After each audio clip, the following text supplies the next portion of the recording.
Olá, meu nome é Gustavo e bem-vindo às notícias semanais mais relevantes sobre mercados financeiros, finanças, economia portuguesa e também fatores políticos que consideramos pertinentes.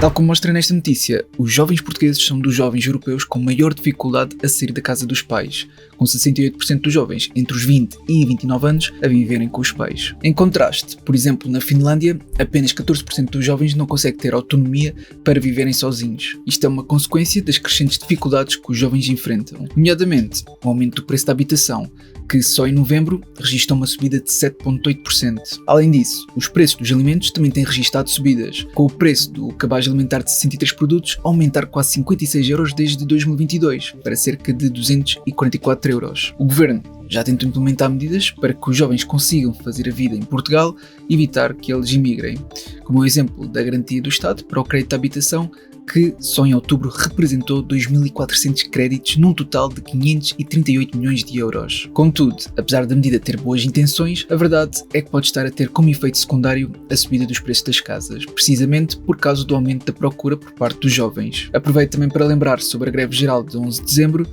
sendo que a última aconteceu em 2013. A razão desta greve é a reforma laboral que o governo pretende fazer, na qual salienta algumas medidas, em que primeiro o governo quer retomar a possibilidade das empresas recorrerem ao outsourcing após terem feito despedimentos coletivos ou extinção de postos de trabalho.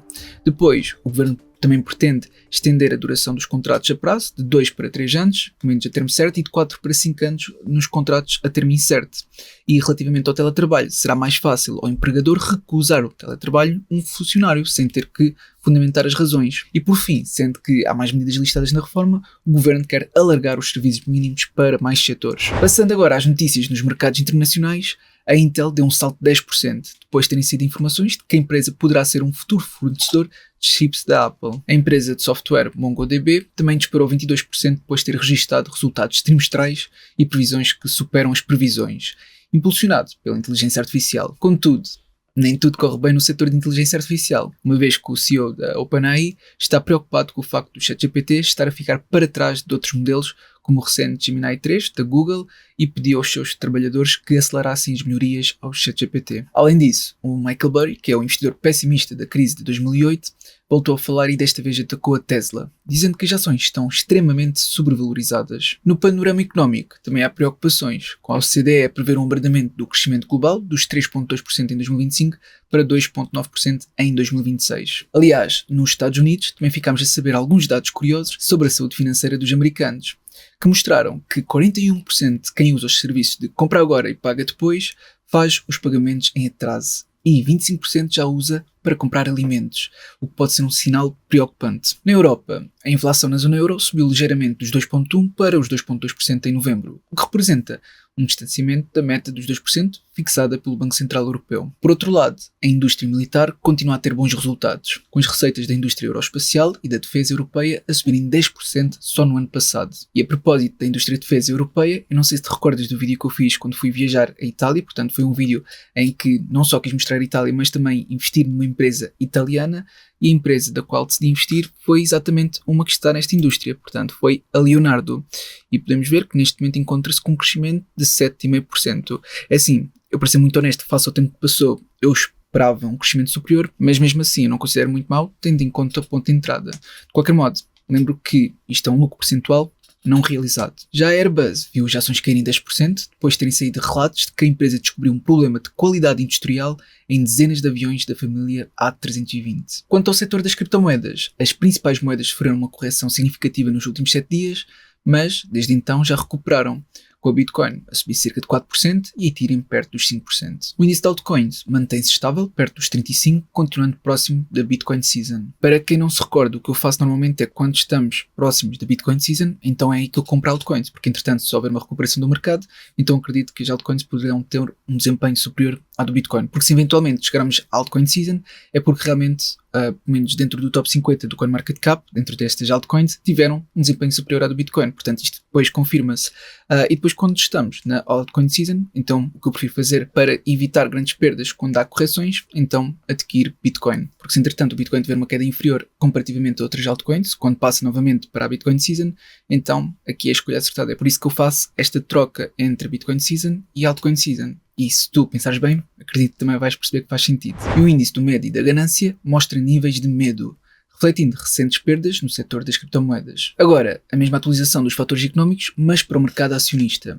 A começar pelo índice de Buffett, que está perto dos 225%, o que mostra que o mercado está muito próximo de máximos. Aliás, apesar do índice de Buffett estar praticamente em máximos, a verdade é que o índice do medo e da ganância mostra neste momento níveis de medo. Quanto à probabilidade de haver cortes nas taxas de juros da Fed, há quase 90% de probabilidade das taxas efetivamente descerem 25 pontos base. Deixo também uma nota sobre as datas relevantes de saída de indicadores económicos com a saída do índice do CPI, que é um indicador para a inflação no próximo dia 10, que significa que é o mesmo dia da reunião da Fed. Para finalizar, deixo aqui uma nota para os principais earnings que vão sair na próxima semana, com a Oracle e a Adobe a lançarem no dia 10 e depois a Broadcom no dia 11. No entanto, no dia 10, que é quando irá sair a Oracle, é onde eu vou estar mais atento, porque foi uma empresa que eu recentemente e eu ponderei adquirir e realmente pode ser muito decisivo se será ou não a próxima ação que eu pelo menos irei decidir adquirir. Passando agora a Portugal. Começamos pelos resultados das empresas, em que o lucro da Vista Alegre caiu 33,8% até setembro para 2,5 milhões. Já as receitas da Mel subiram 1,2% até setembro para cerca de 2 mil milhões. E a GIS, que opera em Portugal, disparou a faturação em Portugal e Espanha em 37%, ultrapassando os 364 milhões de euros no último ano fiscal. Quanto a outros destaques, principalmente que eu tenho uma série de construção, a medida do IVA a 6% de construção implica que as casas terão de ser vendidas ou arrendadas até 2 anos após a construção, para beneficiarem desta medida. No setor automóvel, os carros elétricos continuam a crescer e representam 1/3 das vendas em Portugal em novembro. Quanto ao panorama económico, a economia portuguesa cresceu 2,4% no terceiro trimestre. E a taxa de desemprego desceu para os 5,9% em outubro, o que são boas notícias para o mercado de trabalho. Em termos de consumo, esta época de Natal prevê gastos estáveis, com apenas 13% dos portugueses a contar gastar mais. Por outro lado, Portugal está entre os países da OCDE onde as pensões mais pesam no PIB, com peso de 13%. Mas é importante lembrar também que, por exemplo, na Finlândia, que é um país com boas condições de vida, as pensões pesam 13,7%. Já o retorno dos fundos de pensões privados portugueses é dos mais baixos da União Europeia,